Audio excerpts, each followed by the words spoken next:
Okay, so what we're going to be working on today is evaluating trig equations, trig expressions and equations using radian measure.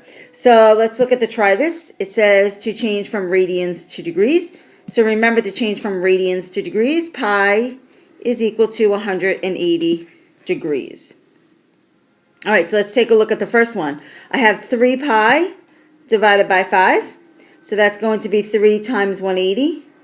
Divided by 5. 3 times 180 is 540, and 540 divided by 5 would be 108 degrees. All right, let's take a look at 2.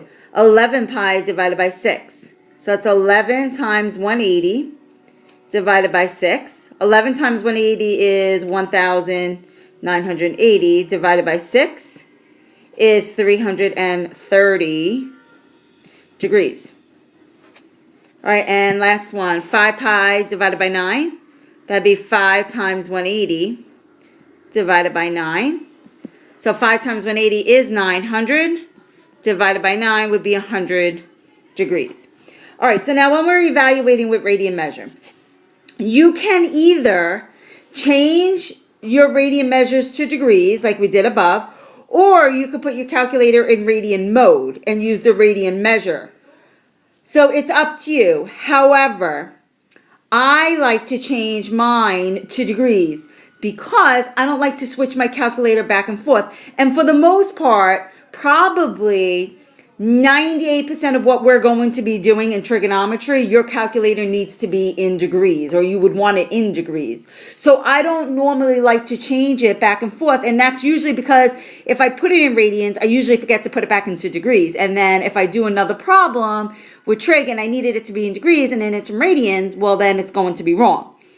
So I'll just, we'll just practice one with radian measure.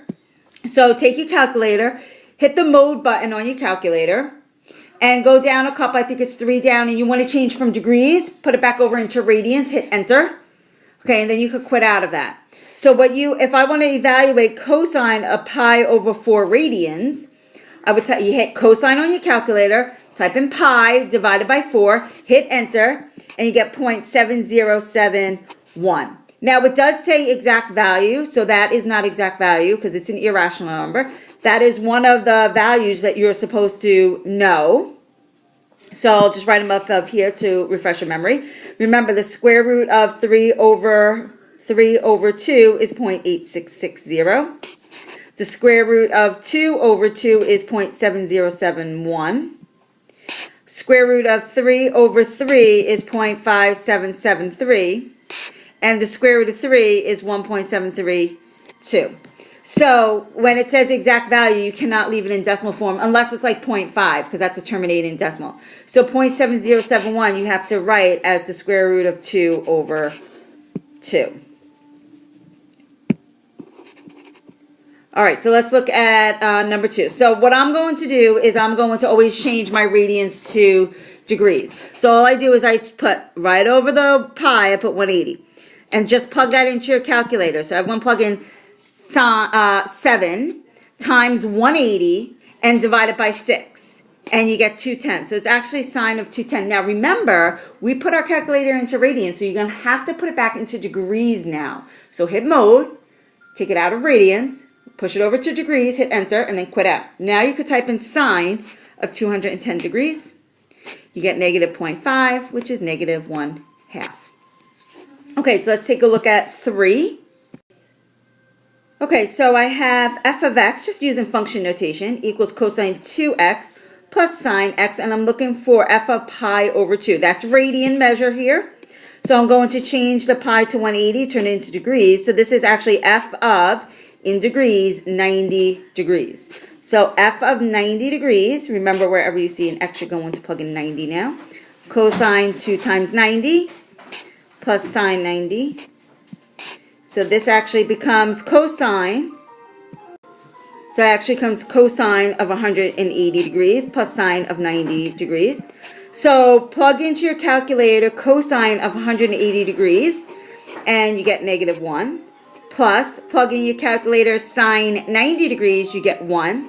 And then negative 1 plus 1 is equal to 0. All right, let's take a look at 4. So I have f of x is equal to cosine x plus tan x over 3. And I'm looking for f of pi. So I'm just going to change pi to 180. So it's f of 180. All right, so f of 180, wherever I see an x, I'm going to plug in 180. Cosine 180 plus tan 180 divided by 3. So this is cosine 180 plus tan of 60 degrees. So plug cosine 180 into your calculator, which is -1, plus tan of 60 degrees is 1.732. That's one of the decimals that you are supposed to know. So this is -1 plus. This is the square root of 3. And since I cannot add these, one is a radical and one is not, I would leave my answer just like that. Okay, so that's it, and we will practice a lot more in class tomorrow. So have a good night.